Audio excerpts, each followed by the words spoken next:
Bismillahirrahmanirrahim. Assalamu alaikum warahmatullahi wabarakatuh. Today's our topic of discussion will be the mechanism of cellular respiration from the chapter number 8, class 9th, new syllabus, bioenergetics. Before we jump into the details of the mechanism of respiration, let me begin with the formal definition of cellular respiration.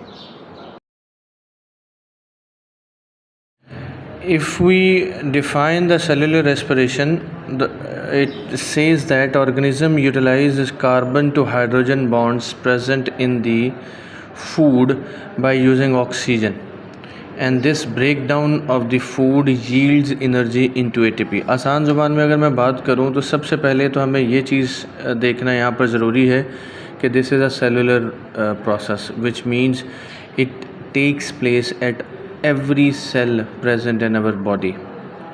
Secondly, इसके अंदर breakdown होती है तो ये एक catabolic process है. Catabolic process वो process होता है जिसमें एक बड़ा कंपोनेंट छोटे कंपोनेंट्स में अपने कॉन्स्टिट्यूएंट्स में टूट जाता है, और वो बड़ा कंपोनेंट है हमारी food stuff which is present in the form of glucose, जो 6 कार्बन का मॉलिक्यूल होता है.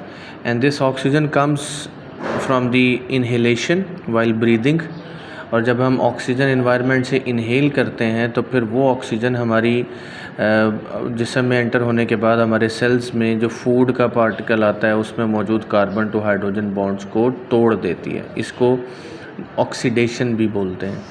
ऑक्सीडेशन इसलिए बोलते हैं क्योंकि ऑक्सीजन ऐड होने से ये प्रोसेस हुआ है, तो that is also known as oxidation in chemistry. इसको मैकेनिज़्म में अगर हम जाएं तो ये कम से कम 3 बड़े हिस्सों में डिवाइड होता है. पहला हिस्से का नाम है ग्लाइकोलाइसिस. ग्लाइकोलाइसिस की एटमोलॉजी से मुराद होता है कि ये लफ्ज़ किन अल्फाज से मिलकर बना है. अगर हम वो देखें तो इसमें जो आपके लफ्ज़ बनता है ग्लाइको, इसका मतलब है it refers to the glucose molecule, food molecule, and lysis means break down. तो टोटल मिलाकर इसका हो जाएगा the process in which glucose molecule is broken down.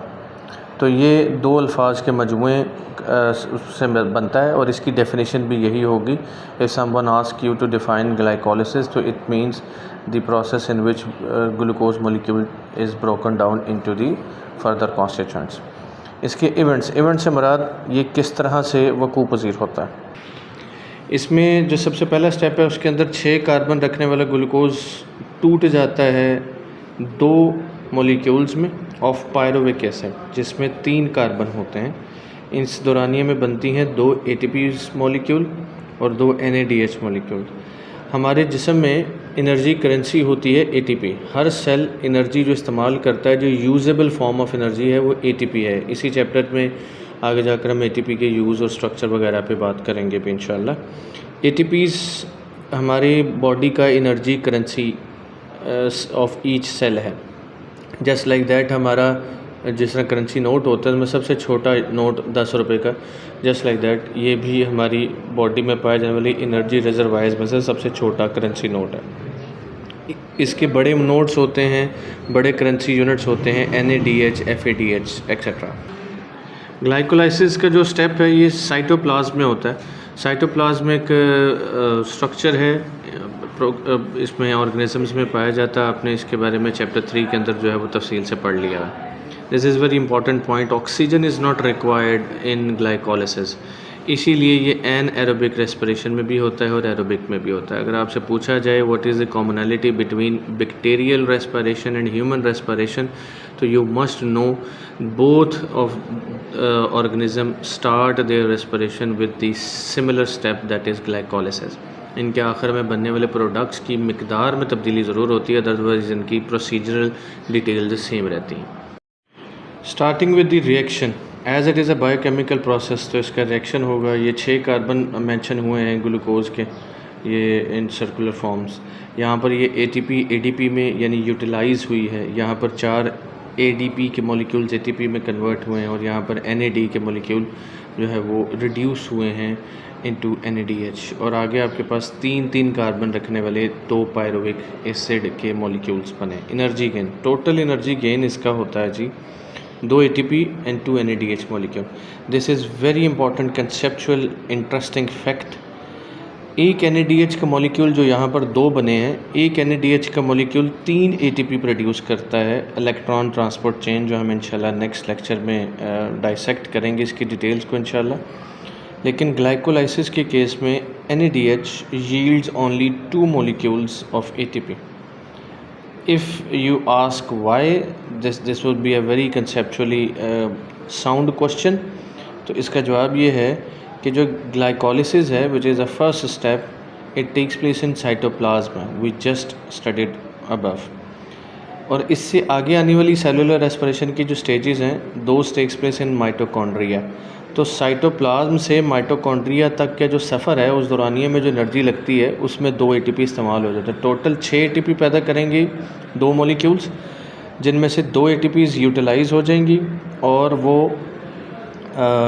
पीछे 4 ATPs रह जाएंगी। यहाँ पर मैंने आपके सामने एक समरी सी बना दी है।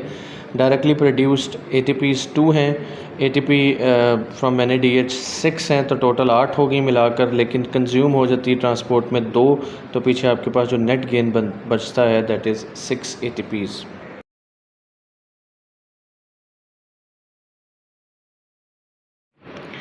Okay, in the last part of today's lecture, let me describe what is NAD. NAD एक कोएंजाइम है, इसकी फुल फॉर्म है जी nicotinamide adenine dinucleotide, NAD positive. It is a coenzyme electron और hydrogen ions दोनों को capture करने की सलाहियत रखता है। अगर ये हाइड्रोजन आइन कैप्चर करेगा तो इसकी रिडक्शन होगी और that would be called as NADH। तो अगर आपसे पूछा जाए the reduced form of NAD, तो वो होगी NADH। इसी तरह से ये कोएंजाइम अपने साथ फॉस्फेट आयन को भी अटैच कर सकता है, तो उसके साथ कहलाएगा NADP पॉजिटिव, फॉस्फेट आयन की वजह से। And this is very very very interesting information to note down. Cellular respiration और फोटोसिंथेसिस जैसे बड़े बायोकेमिकल प्रोसेसेस में कई कोएंजाइम्स इस्तेमाल होते हैं, but this is the only coenzyme which takes electron यानी negative charge and hydrogen ions यानी पॉजिटिव चार्ज, दोनों को टेकअप करने की सलाहियत रखता है। With this our today's lecture concludes. I hope you have understood what I have taught you. Thank you so much.